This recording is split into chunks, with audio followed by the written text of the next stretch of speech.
Good evening, everyone. Welcome to Steel Sharpen Steel. I'm Tom Cunningham. I am Joyce Stevens. I am Chuck Hobbs. And I am Sharon Letman Hicks. And tonight's episode is brought to you by The Grim Reaper. Just when you thought 2020 was done, I'm back, bitches! It's been a rough week. It has been a very rough week. We definitely lost some real ones this time, and we are going to get right into it because this is a Steel Sharpen Steel abbreviated edition. We got some thanks to Dizu. Less than 2 hours. Less than 2 hours by a lot. Less than 2 hours. Less than 90 minutes. Sounds like I'll get in bed on time tonight, huh? You sure can, Chuck. Anytime you're ready to pull the plug, bro. I got you, man. I got you. So, why don't we get, why don't we get right into it? We have first topic, headlines. Everybody's favorite adoptive, possible babysitter, possible sex trafficker, possible pervy, annoying, idiot person, Matt Gaetz. Oh my gosh, Matt is in a ton of trouble and the pot is only getting hotter. His pot is so hot, lobsters are like, damn, that pot is hot. He's getting in a lot of trouble from last week's revelations that he was showing nudie pictures of women he had quote unquote entangled himself with, to this week's revelations that there are actual Venmo transactions where he was sending money to perv number one, and then perv number one was Venmoing that money to underage or near underage girls. And now one GOP congressperson has actually called for him to resign, and the House Ethics Committee is actually starting an investigation. And yes. Thank you, Joy. You were right on it. I was about to do that same thing. That's right, Anthony Turner.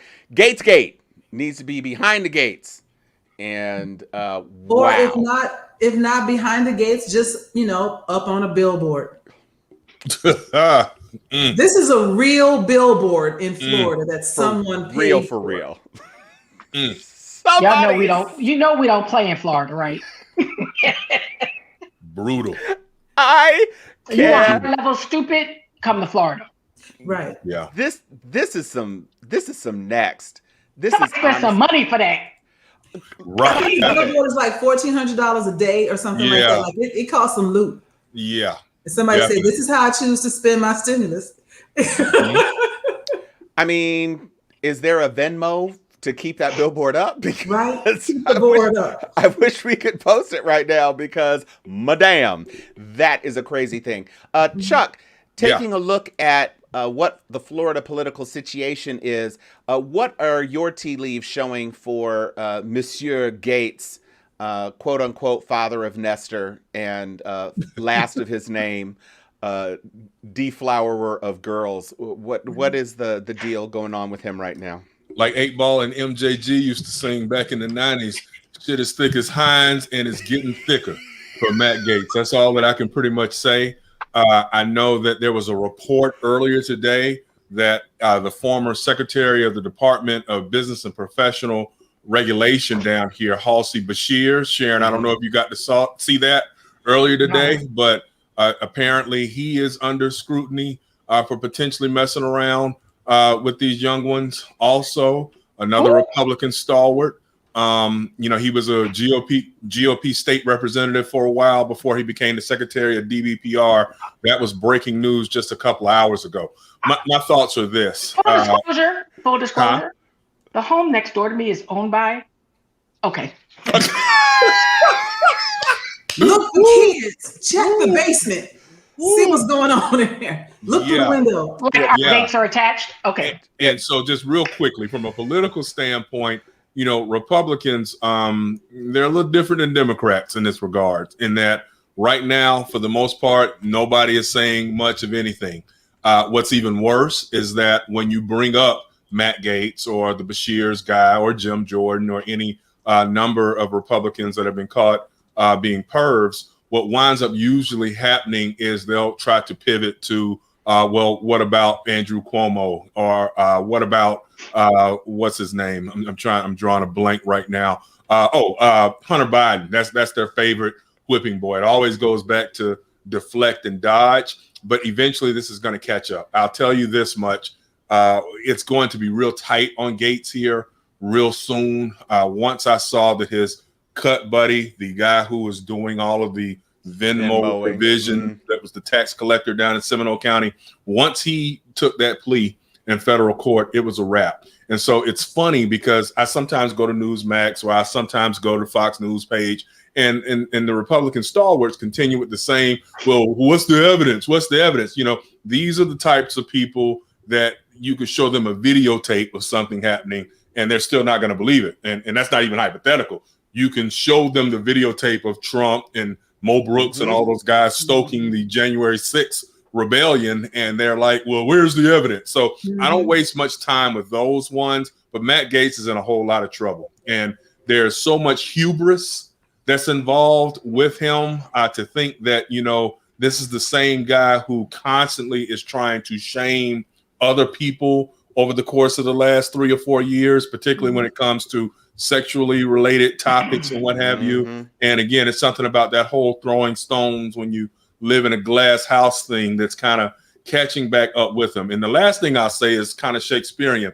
I've always had problems with the thou doth protest too much type folks, right? Like when I stop and if I listen to a person, a pundit or a politician going on and on and on about we've got to stop the gays and we've got to stop the blah, blah, blah, blah, blah.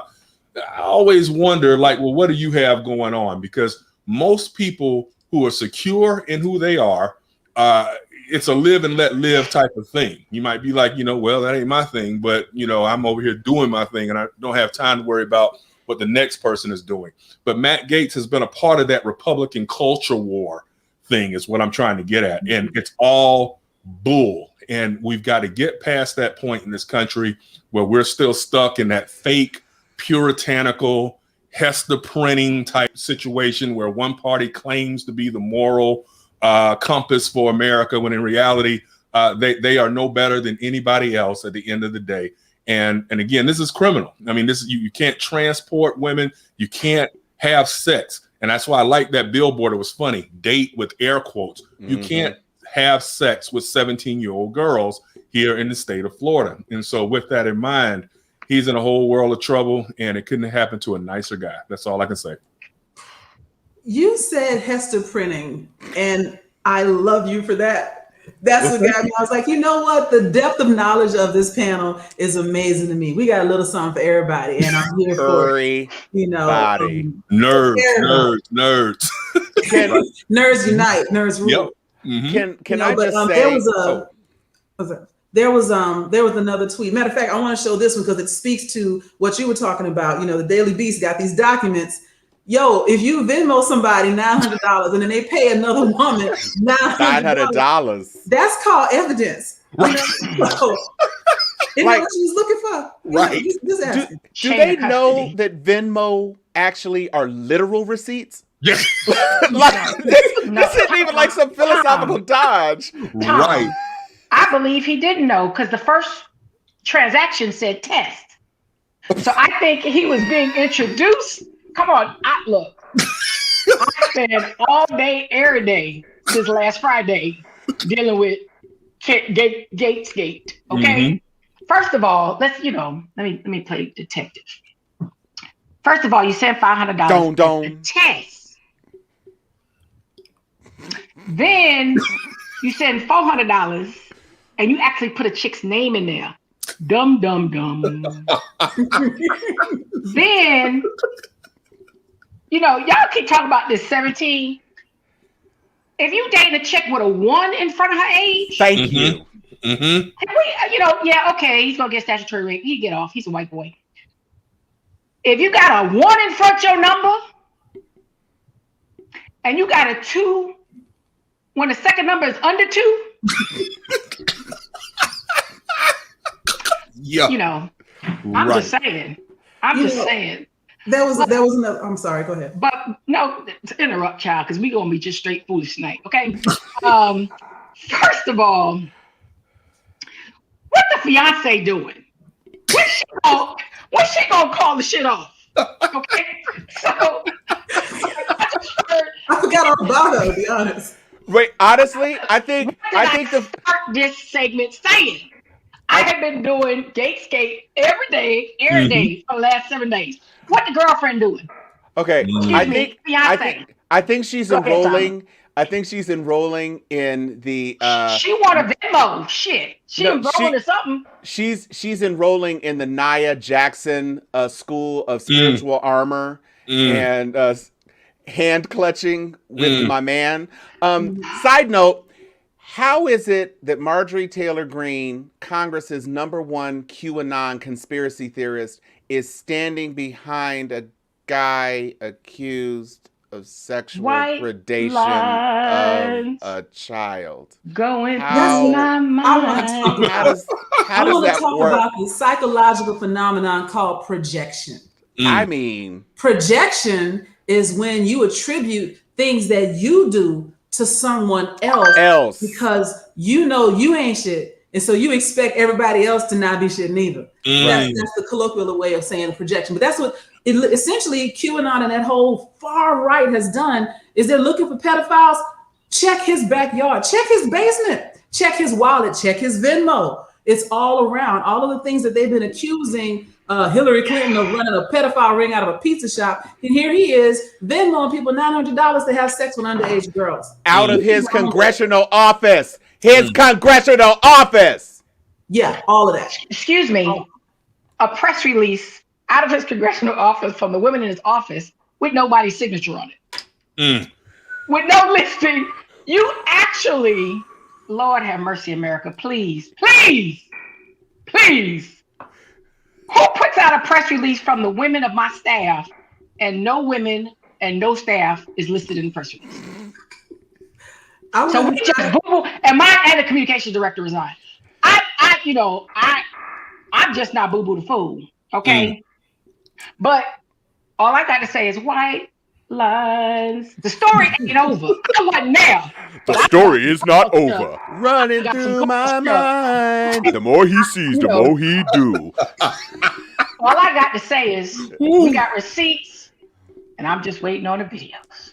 Receipts. You know the videos are coming because they can't do nothing without taping themselves doing it. I mean, it's gonna be R. Kelly all up in here. But he was already showing videos and pictures to his fellow congresspersons already. In the chambers of Congress. In the chambers of Congress. Right. Like, wow. I mean, who does that? That's not something you do. Yeah, thank you. If you a grown-ass man, do you know hello, how Willie many Hines. members of Congress, you know how many of those old Rudy Poots got daughters and granddaughters? Thank you. One in front of their name. Thank you. Yeah. And they sitting around like he was awfully friendly with my granddaughter when she was up here. Talking about Joe Biden putting his hands on people, hugging people, and here's Matt Gaetz, a whole pedophile. Joe molests grown women. I've had sleepless nights. So does Mario. Over Gaetz. And now I wake up early in the morning thinking about Gaetz. You gotta wake up early in the morning to find you a Venmo girl. You gotta get up. And let me clear. MSNBC and CNN, we waiting on this man to get life, but they bust in with Gaetz every commercial break, every break of the trial they can. Attention, Florida, and all the ships at sea. Here's an update on Matt Gaetz. I mean, it's like they are waiting, and the people. Can you know what? What was that song that Simon and Garfunkel song? The sound of silence. Hello, silence, hello, darkness, my old friend. Right. Hello, Matt Gaetz, my old friend. I'm about to leave you in the bin. Pictures. Yeah, no, They are so silent.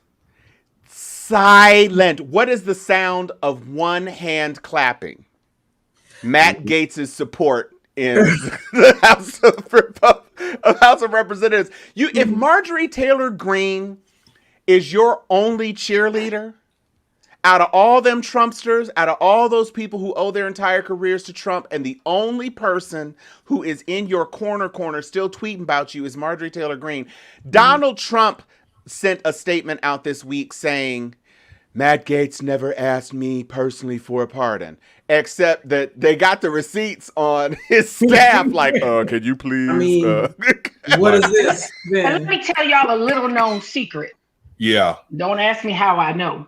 Okay. The FBI don't have to ask you permission to go into your bank accounts. Sure don't. This is true. And your bank and your financial institutions and your Venmos will give it up. To inform you. Nope. They have zero shits obligation. Exactly. To inform you of what financial records they turn over. Correct. From your CPA to your financial institutions to your Venmos to your Zelles. Don't ask me how I know, but Chuck will verify. They don't have to ask your permission. No, they don't. Do shit. And that's why all y'all people at all. And Sharon, let's be clear to make sure that the people know also, because there's been a lot of obfuscation about this. Come on, brother. This started under Trump. This was a Trump administration investigation. Because I see all of these Republicans on social media trying to say this is a Biden witch hunt. Ain't no Biden witch hunt. This started under Bill Barr. Bill Barr. Yeah, and it's important to remember that. But the thing that keeps hitting me, though, is just the sheer stupidity and hubris of this guy. I mean, again, no cash. I mean, it's I just don't understand it, man. It's like I don't get it. Okay, but you got to understand, Chuck. All the young ones are on the apps. They don't use cash. Okay, right. If you go to Tenderoni, you got to go to OnlyFans or Venmo or Cash. Thing about a Roni. Wow. They don't even have apps. Don't nobody ever take no cash anymore. But this all reminds me of. I wish I had a picture of that tweet, but somebody tweeted. Rich old men. Well, she turns 18 in a few months. I hear you, but how about this? Stop trying to fuck kids, though. Right. Like, how about that? Right. How about you stop doing that? Especially considering the amount of power and wealth that these men have. I mean, you can have any adult woman. There's plenty of them willing. Some of them even look like children. We had that discussion around the porn industry a couple weeks ago. Mm-hmm. So you can find one. Why you got to go deflower somebody's child? Like, at least, let her be old enough to have already made her grown decisions and whatnot. Why you got to take somebody straight out of junior class algebra? He might be pequeño. First of all, be pequeño. Wait until they're old enough. Anyone else? Wait until they're old enough to be disappointed in you as an adult. Right. I mean, he wants to catch them before they have anything to compare. I mean, no, he wants to be able to control what they say back. Right. Mm-hmm. I mean, that's why he pays for it. I mean, lie to me, baby, lie to me. That picture of him at that high school though was creepy. That's one of those tweets that did not age well. Just like when you see him with the 5 or 6 blondes standing around him and they're all 15, 16 years old. And he's got this, shit-eating grin on his face. I was just like, wow, we should have known then that there's something ain't quite right with this guy. So not quite. Yeah. Mm-hmm. Al, turn on the spell check, bro. I love Leave him alone. We knew what he meant. So that's the nearest, baby. Yeah, I think we have much to his delight, I think we have beaten up Matt Gaetz perhaps enough. We do have some things that we do need to talk about. As I alluded to in our opening with our sponsor, the Grim Reaper, today was a sad day for the world of hip hop. Mm-hmm. We lost a legit legend. Mm-hmm. I mean, a legit legend in DMX. And this hit me hard because DMX is actually younger than me. Mm-hmm. And so Yeah, Joy's nodding her head like, "Oh, could that possibly be true?" Yeah, so much to my chagrin. And so DMX was a person who was a star when I was a young person. So whenever you think about, all of that stuff and he had so many classic songs, so many hip hop anthems, so much unbridled anger that could turn the party up and just when you heard and the and all that stuff that DMX was doing, you knew that it was about to be a real jam. And when I saw he has had his own struggles and challenges with substance abuse, and so it's not entirely surprising. But he had turned a corner a few years ago, and I was prayerful that he would be able to keep it together. And when I saw that he had a heart attack, the first thing that occurred to me is that when you have that sort of failure, it was just like with Michael Jackson. When that oxygen is cut off, Yeah. if you're not found quickly and they Yeah. can't get it circulating, then it's going to be a problem. And Yeah. they kept him on for 6 days, and he finally passed on today. And it was tough because we're all of the age that could appreciate DMX, and even my son's only 17, and I said, do you know who DMX was? And thankfully, because of YouTube and memes and all And these he did a different things, verses with Snoop not too long ago. right. Mhm. And so his music has endured, and there's always going to be a place for DMX and what he brings to the table. I mean, none of them songs have aged any. You listen to any, y'all gonna make me lose my mind. It's the Up in ditto, there. ditto, ditto, ditto, ditto. I mean, it's instantaneous. So, rest in peace, rest in power, brother DMX. Who wants to go next on praising our lost brother? I'll just say that if I love DMX's music for as problematic as it could be sometimes. Oh, sure. I really appreciate it. I appreciate him as an actor too. Like I really thought he had some really good Belly. turns. Not Belly, but- Underappreciated, if you will, for some of his roles. But the fondest memory I have of DMX is singing Rudolph the Red-Nosed Reindeer in his growly voice. Dancer and Prancer and Donner. It is so cute. It is so cute. And what I like about it is this is a side that you don't associate with this mean, angry, gravelly voiced dude. And he's like, oh, I know all the words. And he's like, Rudolph the Red-Nosed Reindeer. And it's so cute. And that's how I always think of it. When I think of DMX, that's what I see. And that's what I'm going to continue. So if you haven't seen it, just go to YouTube and Google DMX Rudolph and you'll get it. And it's so cute. It's amazing. And I just love that he was able to show that side of him, that, black boy joy in the middle of everything that he was going through. What your reindeer want from us, Santa?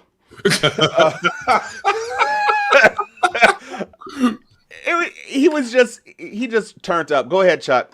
Yeah, man. I definitely was a fan of DMX, and I was pulling for him to pull through, as we all were over the past year, but past week, but it just was not meant to be. And like Joy said, also, I think when not only was he a really good rapper, but I thought too, Joy, that he was an underrated actor. And so a little lump was in my throat earlier because I was listening back through some of his stuff and listening to Back in One Piece with Aaliyah. And anybody who knows me knows that I'm a huge Aaliyah fan, always have been. And they had good chemistry, both in the video and also in the bit parts in the movies and what have you. Romeo Must Die is one of those movies that it wasn't critically acclaimed, but every time I'm scrolling through the TV, if I see it on, I'm going to stop and watch it, interestingly enough.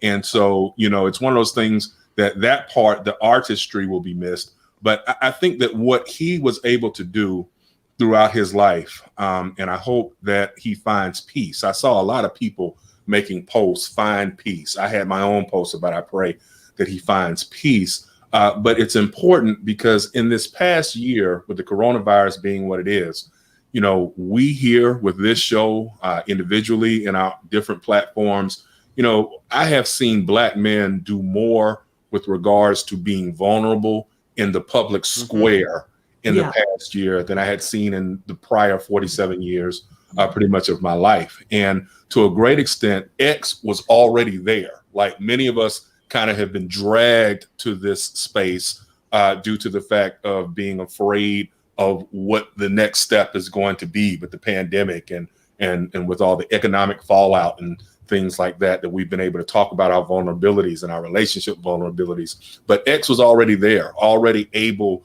to articulate in his own way many of the issues that plagued him as a child that continued to vex him throughout his life. And we all have those demons. And it's important for us to not only talk to each other as brothers, but talk to each other as brothers and sisters. And more importantly, as we always encourage, talk to somebody who is a trained mental health expert. You know, that's something that is often frowned upon in the Black community.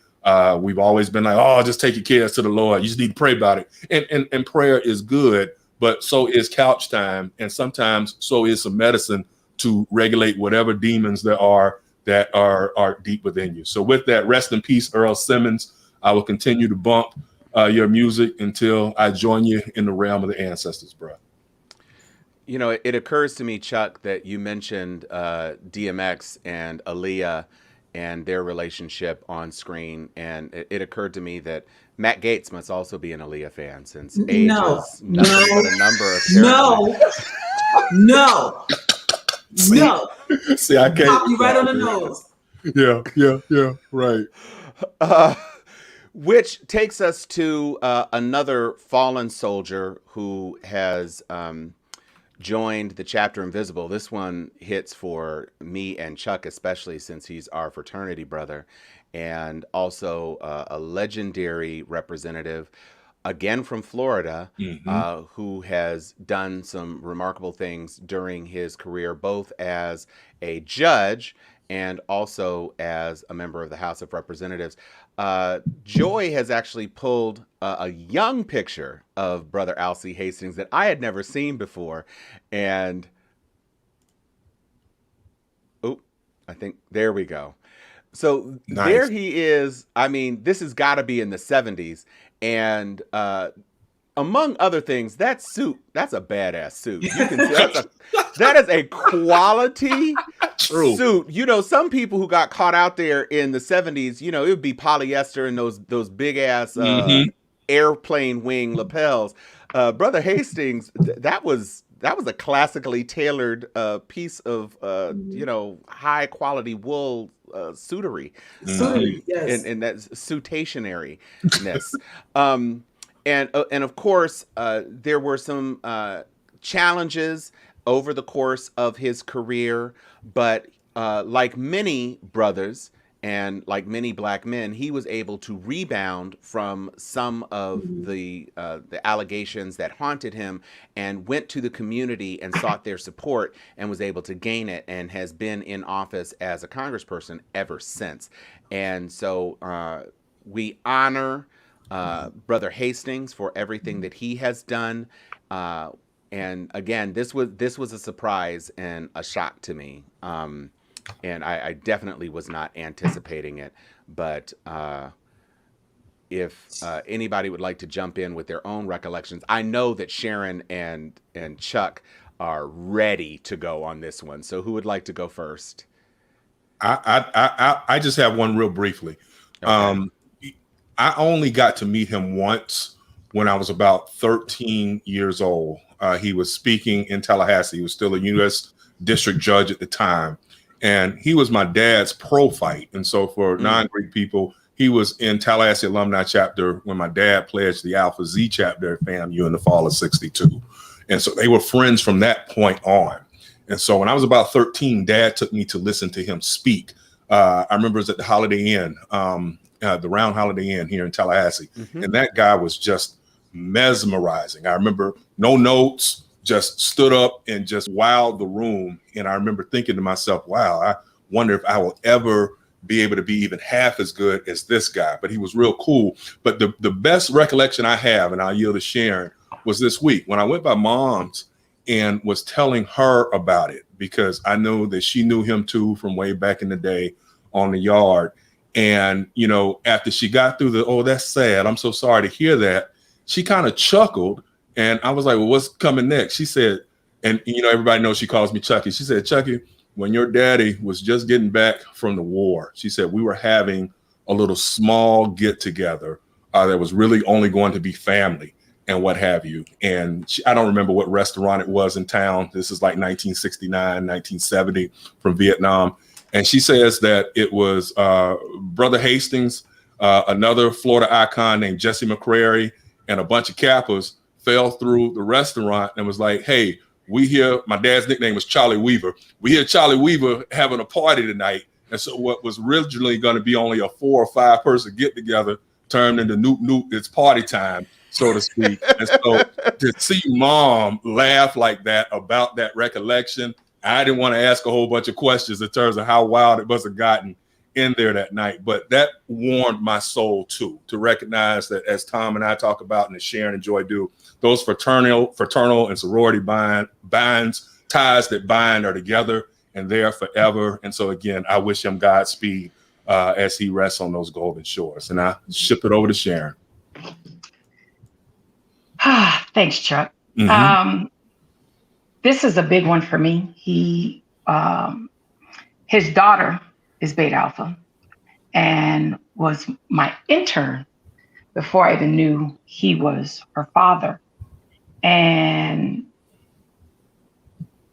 he was larger than life to me then, right? And then when I got to know him more personally through her, we vacationed together in St. Martin for her wedding. And my mom and I went, and he was so raw. He could not be on After Dark. Joy, you ain't got nothing on the late great Alcee Hastings. Nothing. Okay. He invented some one-liners, Tom, that you would clutch your pearls. Okay. Let's be clear.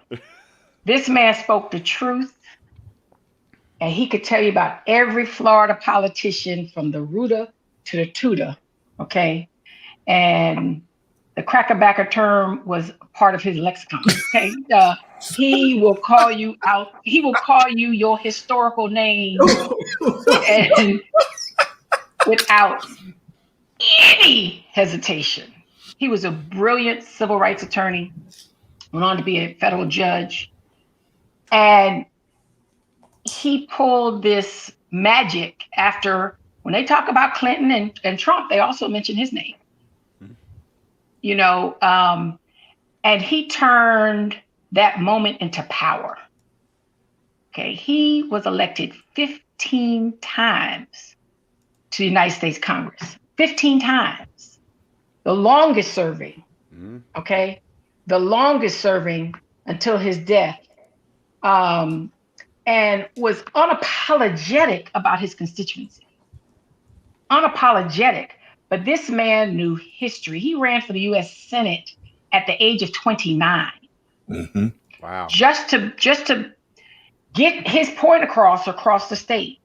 And he was just a champion of boldness. He didn't have a lot of patience for weakness.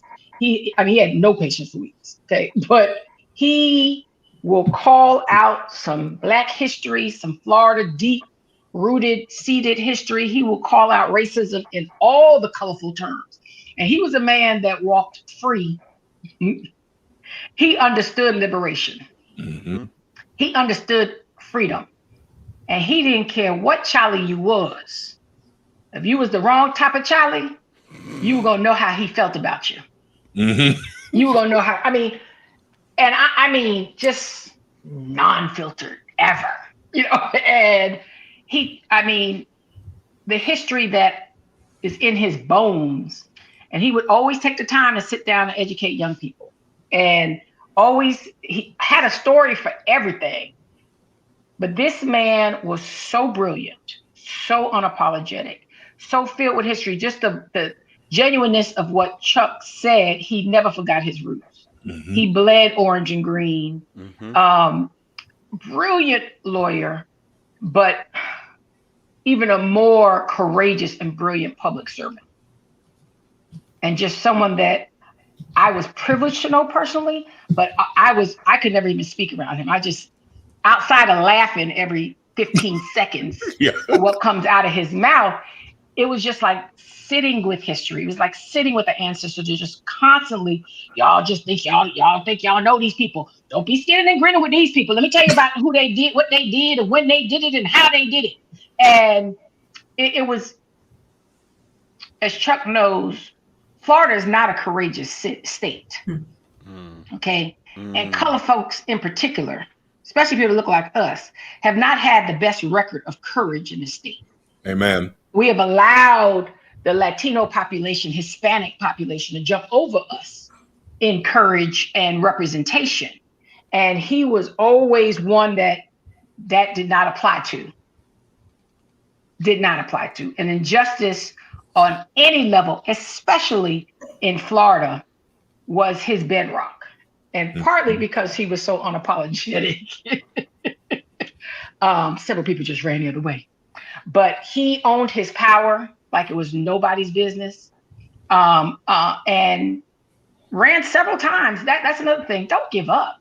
This man started running when he was 29. He didn't get elected to 1992. You see what year he was born.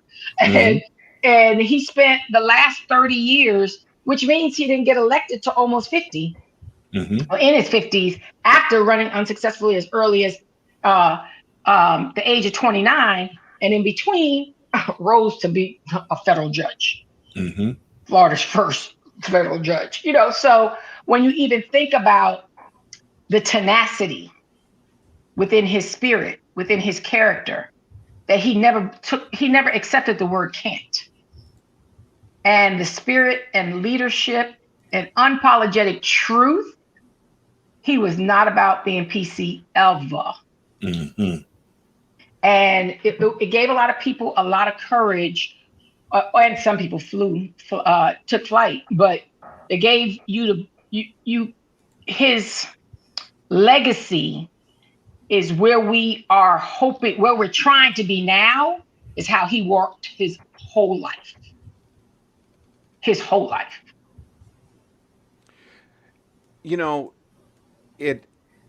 One of the things that I feel truly honored and blessed in helping to be a part of this program is that you can get the sort of perspectives that we just heard just now.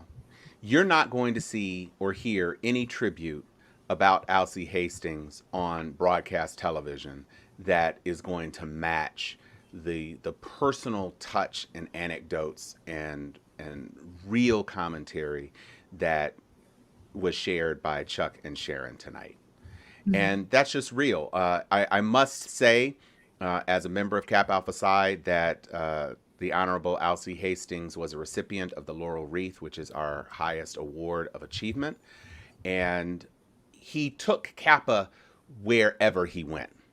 He was not one of those people who, would only celebrate his affiliation on occasion.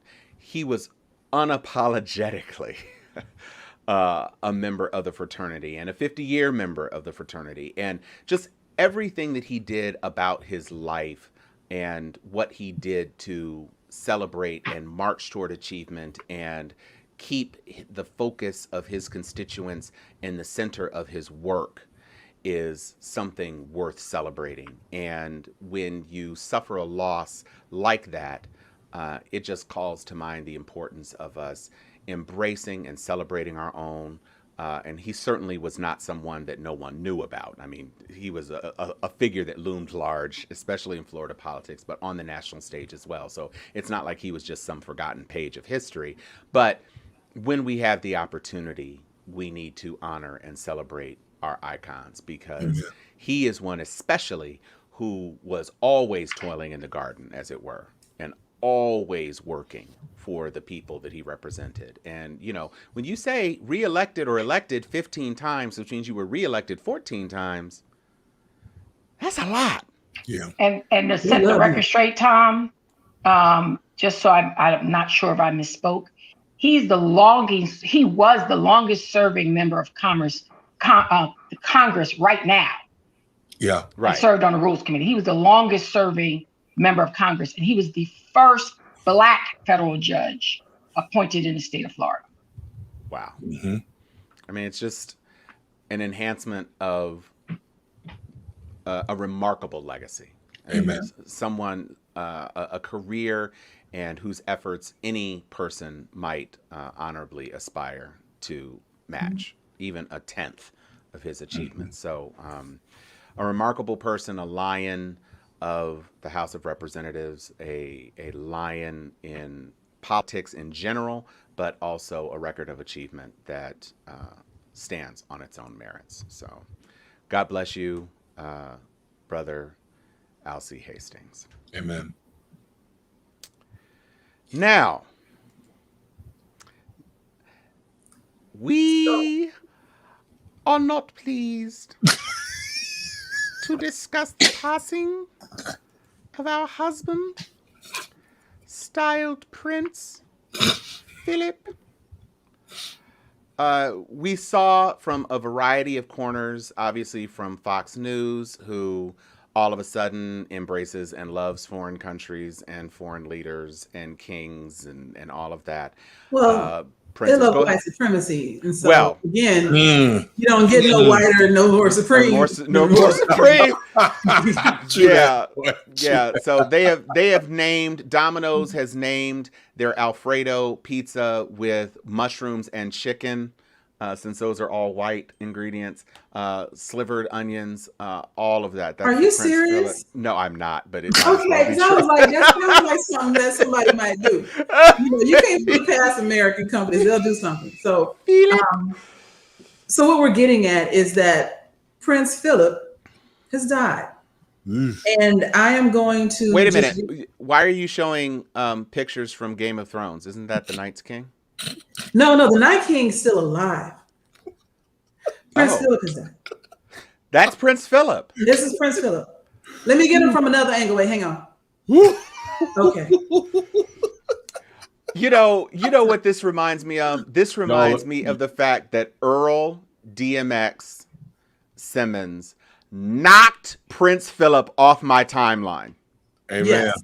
And that is another reason that I love DMX, because I mean, you know what they say, the good die young. So I'm just going to read some of his Wikipedia, because I'm not even going to lie, I didn't know a lot about Prince Philip. So Wikipedia. He was born into the Greek and Danish royal families, born in Greece. Mm-hmm. So he was a Greek immigrant, living off welfare in Great Britain at the largesse of the people who paid taxes. But he joined the British Royal Navy in 1939. He started corresponding at age 18 in 1939. He started corresponding with Prince Elizabeth, who was 13 years old. So you're saying that he's also the great-grandfather of Matt Gaetz? Or birds of a feather is what I'm saying. And so let's also remember that, the Queen did lose a husband and a cousin all at once. So, my heart our shared y'all going straight to hell. Grandparents. Wow. I'm taking last week, I'm sliding that pole down the hill. Like, I know I'm going. So I might as well enjoy the trip. Wide open. And so, Put your horns on. Put your horns on. Burn, baby, burn. He actually died. He would have been 100 in the 2 months. So he didn't quite make it to 100, but he lived a very long and full life. He did over 20,000 different solo public engagements, like 5,000 something odd speeches. He was a fixture, similar to like a dusty grandfather clock in the royal family. Always there, always swinging around. And we made light of it, but I'm sure that he meant a lot to somebody. Somebody misses him. We miss him greatly. My heart goes out to, his favorite grandson, Harry, and his wife, Meghan. Oh, wait, what? Oh, whoops. My bad. But, Wow. Hey, I didn't do this. The internet did these things. I just captured them. The internets are undefeated. Wait, Uncle You're going to hell. This is terrible. What we're doing is terrible. I just want y'all to know that we recognize that what we're doing is terrible. Not as terrible as the innumerable racist japes that he made at the expense of every person who was not a prince of Greece and Denmark. Not as bad as the innumerable affairs and violations of his marriage that his wife, the Queen Regent, the longest serving monarch in the history of the world, had to endure. For those of you who watch The Crown, and again, The Crown is a dramatization, but we feel it is completely accurate.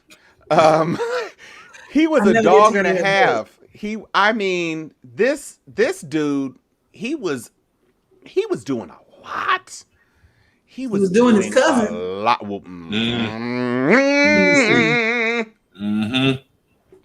You know, the way that they look down on, like, we'll say, like, rural Caucasians from the Appalachian Mountains, they sure got a lot in common with them.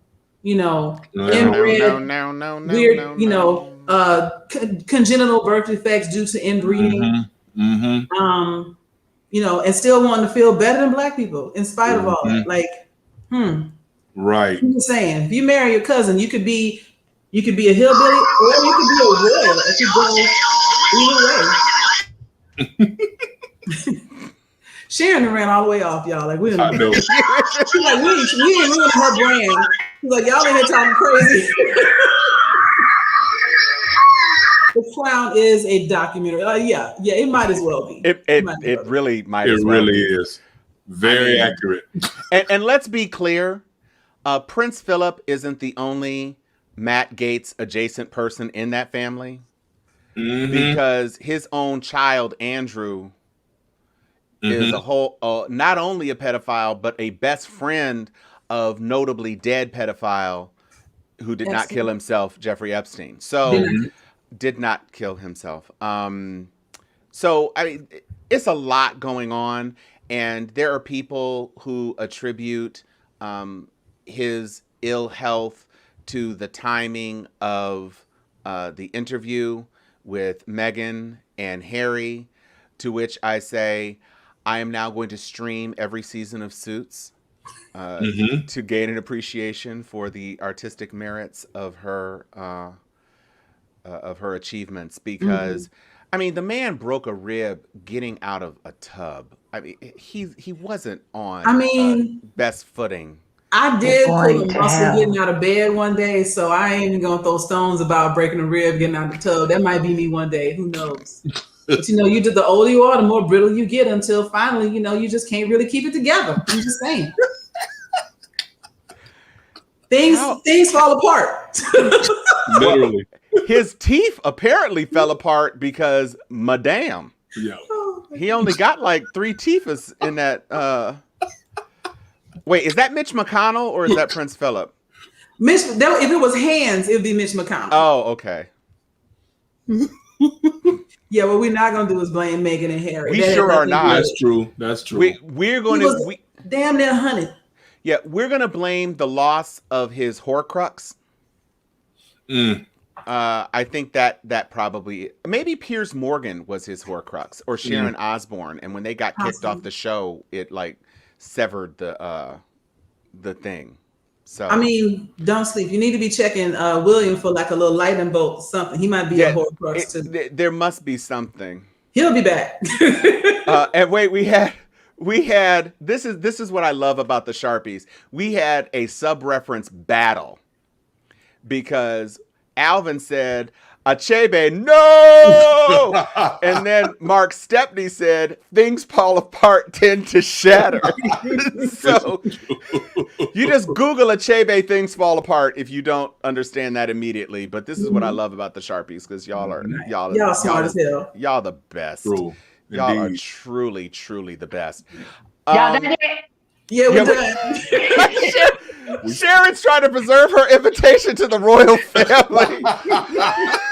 And she was like, "Say it wasn't me. Say it wasn't me." Yeah. Cue Shaggy. I honestly say that she has no recollection of that episode of the show because she was not there when it happened. We have no recollection. of being on that segment of the show, of the program. We do not know from whence those comments came. Right. Before we get into, first of all, congratulations to all of us for actually being to the point where we could have a show that is less than 2 hours. I want to congratulate my panelists. Yes, we have done the darn thing. So, before we wrap up, I do want to give my 2 members of Delta Sigma Theta an opportunity to shout out they sis who did something completely amazing this week. So go on ahead, Sharon. Deference. You had to go to the old chick conference. So I'm going to yield. Oh, snap. No, I'm not. Hazing in effect. Y'all, we got another Black Girl Magic running Yes, stuff in this country. Yes, you do. And she's also one of our Young Elected Officials alums from the YEO network, and a very, very, very distinguished and active woman of Delta Sigma Theta Sorority Incorporated. And that is my soror, Tashara Jones. Am I So pronouncing hats it off. correctly? Give Joy the floor, please. So hats off to Tashara Jones. So what the reason that this is such an accomplishment is you have to understand St. Louis. Remember that Ferguson is a suburb of St. Louis. A lot of the police that used to go into Ferguson and wreak havoc live in St. Louis. It has a history of hating with a capital H people of color. And then they know that they're equal opportunity haters. They hate us all. And so for them to have a Black mayor and for her to do it in such a calm and reserved and collected way, it was just like, I'm going to be mayor. Didn't you understand that's what's happening here? And now, I mean, she gained the trust, the love, the respect of enough of the population. And again, this is why it's so important to vote in your local elections, because it was naturally the support of her sorority, but the support of all the Divine Nine, in addition to 100 Black men. I know, a matter of fact, I know they're real strong in St. Louis. I know with some of their leaders, they all got behind her and coalesced to push her over the hump. And now we have Tashara Jones as the mayor of St. Louis. And congratulations, Lil Sarah. So proud. Amen. Amen. And let's be very clear about something is in the water in Missouri. See? Because Black Girl Magic is kicking ass and taking names all up through there. So let's put a prayer halo over her. Missouri. That's right. Because if you think she won't get death threats tomorrow, think again. And she is a DEI czar. Nice. Yeah. And I think we should shout out also that she's a Hampton pirate. I always love seeing our HBCUs That's right. being at the vanguard. You know, there's still so many people who try to trash our schools, and sometimes even some of us. Sometimes we have some Black people, not often, but every now and again, I run into somebody trying to talk greasy about, one of our prestigious HBCUs, and we have to pull them, together real quickly and let them know that, Gather. I need you to put up Vivian Ferguson Nash's comment. She was just giving y'all, making sure that where she said, where did she go to college? My sister is a Hamptonite. Hamptonite. Respect. Hamptonite. Get on up. Y'all are forgetting one of her credentials. Absolutely. But that's why he did it. He did it unbidden.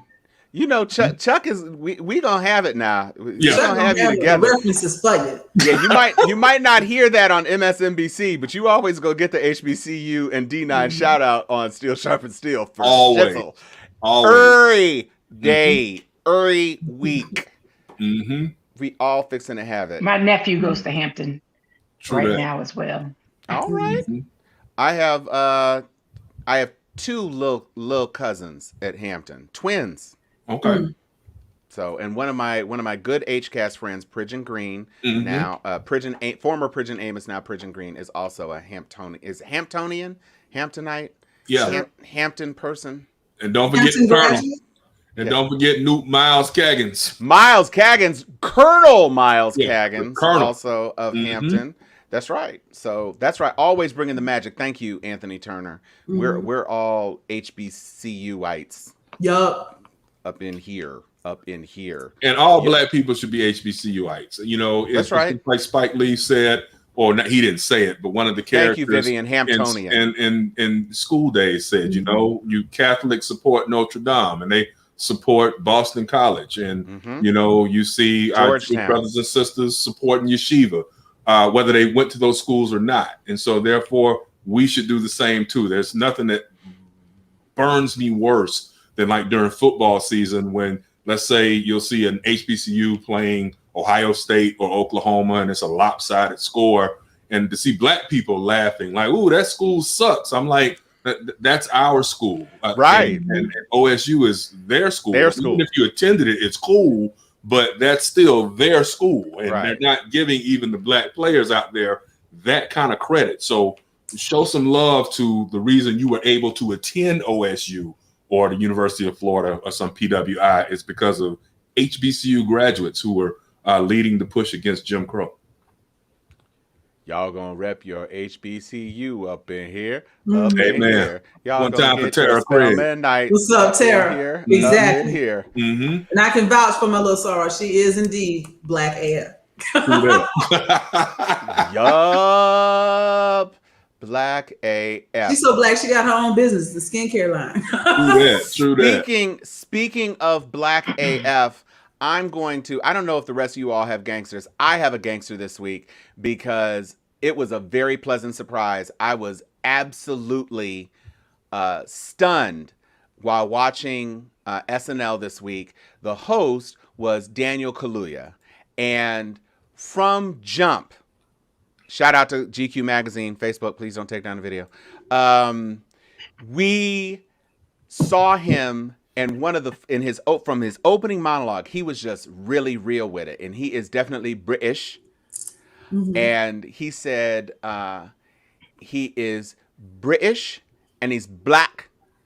So basically, he was what the royal family was afraid the baby would look like.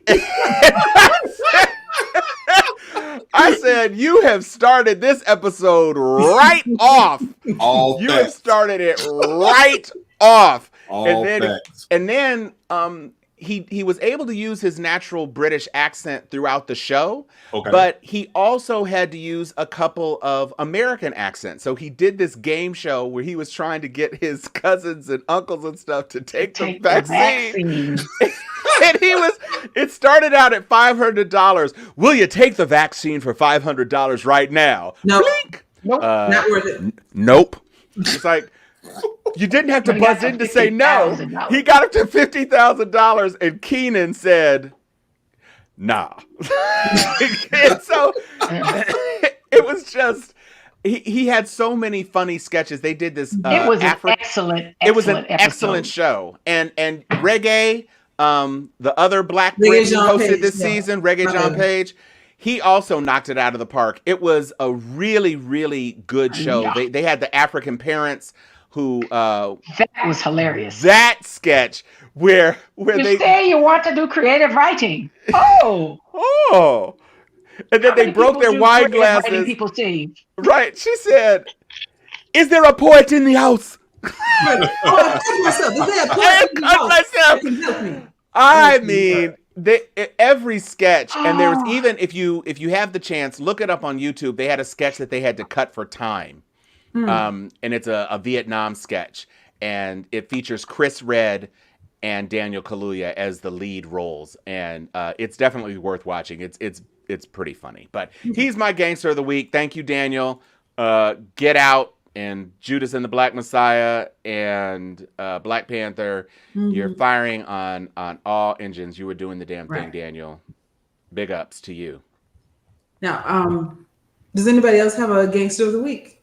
I do, but I don't know his name. So I'm going to leave it up to everybody else. Going to know his name. The scientist that broke down the murder. Oh, the pulmonary specialist. The plain Yeah. speaking. Right. Hold on. So somebody put in the chat. When I say I was like, I told you I ain't got nothing to do. I just watch the damn news all day. And I was like, this man was like, thank you, Dr. Martin Tobin. Tobin. Okay. When I say, if you ever in trouble, you want him to testify on your behalf. I mean, I actually felt the bones crushing between my tears and listening to him break down the science, the human anatomy, why he was struggling on his right side with the handcuffs behind him because he was trying to bring air into his right lung. I mean, I remember it. Can't remember the poor man's name, but I can tell you exactly what he said. Mm-hmm. And when every time he talked and they would show, I was going like that. I was like trying to imagine it. And he was like, when you crush your face down and you see him struggling, lift his face, he's just grasping for air. Yeah. I wanted to jump in the TV and strangle the man myself. I was just like, how in the world why are we having a trial? I mean, it just made me so angry. Yeah. But I had to lift him up because he is going to be the closing argument. Yeah. Yeah. I don't know what foolishness they're gonna come with next week. Yeah. I felt the oxygen coming out my body. Yeah. And I was crying and listening and learning and trying to get composed as I felt the last breath coming out of George Floyd's body, the way that man crystallized it. And, I felt like he was doing his civic duty. Mm-hmm. Absolutely. Yes. To paint a picture to that jury. Absolutely. In a way that they can't sleep at night. Absolutely. And that, how as old people as we are, there's that moment in your childhood that you never forget. Mm-hmm. It's like you can't remember something you did yesterday, but you can remember what happened to you at 8, at 11, at 5, at 10. That's how much his message and his articulation of the science and the human anatomy was pierced into my soul. To that, that moment was bigger than the whole OJ trial. Yeah. And he did George Floyd's despicable death. Yeah. It's due to hopefully bring justice. It will bring justice. Yeah. I'm claiming it. I'm claiming a conviction. Okay. I'm claiming a conviction. And if whatever allowed them to find that man to give that testimony, I'm claiming a conviction. Listen, two things. Can you imagine? Go ahead, Dana. Look at your mama. I know she texted me. Let me help you out, Sharon. She texted me. She was like, "Are you watching him? Are you watching the pulmonologist?" And it's just like, can you imagine being the defense attorney and he gets up there and he's like, "Oh, damn, yes. damn," and I can just see like the prosecution coming up for closing, like, "Yeah, Dr. Tobin, y'all." Yeah. I would never forget his name. Dr. After this moment. Tobin. Martin Tobin. That's my close. Thank you. Y'all go deliberate, okay? Martin Tobin. It's like Denny Crane, right? From Boston Legal. Denny Crane. Martin Tobin. Right. I mean, how do you come back from that?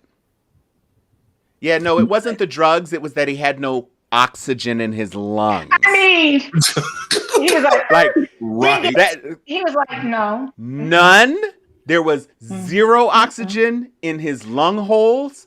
And that's why the lung holes couldn't expand to give him life. And so he died because of knee on neck, blocked lungs, no air, holes. We done. Right. End of story. And I'm a doctor. Martin Tobin. I mean, you know that the defense just goes home every night like because you know they lying. And they're sitting there like just sweat pouring off of them like they punching like Cuba Gooding in Boys in the Hood after Ricky got come on, God. Just mad all day. Mad. They know that they have a losing case. I commend them. I can't believe I'm going to say this, but I commend them for doing what they're supposed to do as lawyers that have been hired by someone. They are trying to give him the best defense that they can. But they're going home like, they ain't going to jail. That's what's happening every night. Yeah. Foregone conclusion. I can't lie, y'all. Joy, I have been on that side a number of times.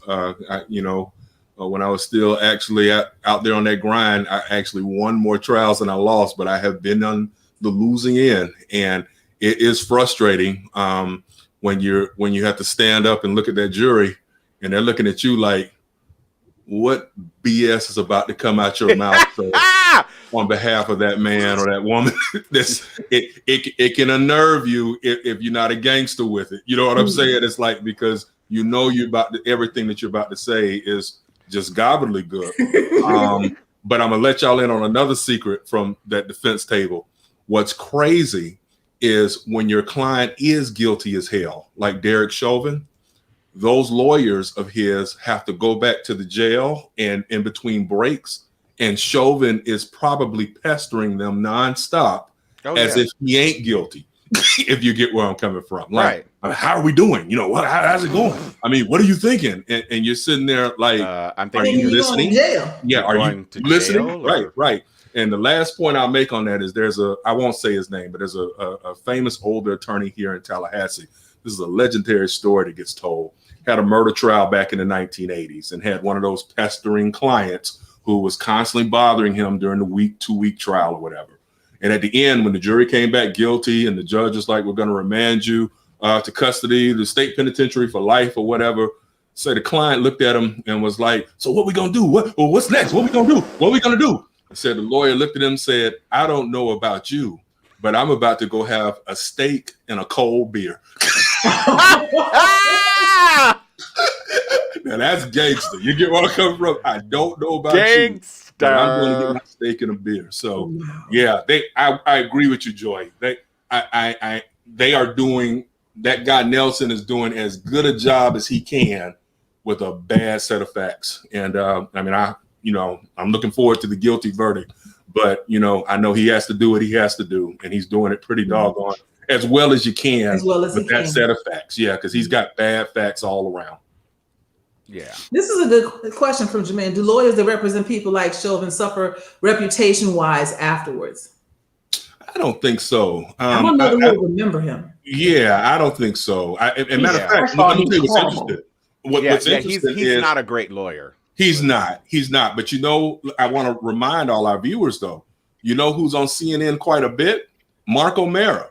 Mark O'Mara was representing George Zimmerman 8 years ago, and we despised him. If you get where I'm coming from. And it wasn't that we despised him personally. We despised George Zimmerman. So him being adjacent. No, I despise him personally. Yeah, got you, Sharon. Fair enough. And he's like, let's be clear. He's been able to parlay that into national acclaim as a legal pundit. So you never know where this is heading for Mr. Nelson. But there have been some times. No, last point. I thought that Jerry Blackwell, the prosecutor, is doing a hell of a job. And he's keeping his calm when that judge is trying to be seemingly helpful to the defense. Like I saw him at one moment today when he was trying to make that analogy on the John Wilkes Booth Lincoln situation as he was trying to get it out. Objection, sustained. I mean, and sometimes the way judges say the sustained, it's it's kind of personal, and you could tell that Jerry was kind of he kind of did one of those, and I was like, "Stay cool, bro. Stay cool. Stay cool. Don't even let the judge get to you. You're gonna win this one, bro." Mm-hmm. All right, folks. Well, Go ahead, Joy. I don't have a gangster of the week. I feel like I'm good. You know, I don't have to be up here. Well, you know, if you're good, I'm great, and I would White like light. running last through time. Matt Gaetz. The more On the he way sees, out. the more he do. White. Lord. Matt Gaetz wants to date your child. He really Matt wants to Gaetz date wants your to child. date you. I love it. Oh, Something like thank a you. pedophile. Wait. Something like Okay. a pedophile. McKendrick says, "Are we Don't gonna get say Tom anything started. about? Are we gonna say anything about Ron Isley? I don't have time to say anything about Ron Isley. But He looks better now than he did 15 years ago. I was about to say, I think that is probably true, and somebody, because this is perfectly good. This will be my closing. I promise. This is gonna be my closing thing for sure. But that versus, I thought I really needed to be a part of something. People were talking about how Talk great about the get an versus was. episode snatched, Joy. No, I'm not gonna get it snatched, but I will say somebody told me that Ron Isley is Time Stone Kevin Samuels, and I cannot unsee that. Facts. And you know, I posted it on my own page. Do you want a high value man between the sheets? Wow. So Oh my God. that is what I'm going to close on. I will say that I'm Tom Cunningham. I'm Sharon Letman Hicks. I am out of wine, but I'm also Joy Stevens. I am Chuck Hobbs, and I'm heading to bed on time. And we are Steel Steel sharpeneth Sharpeneth Steel.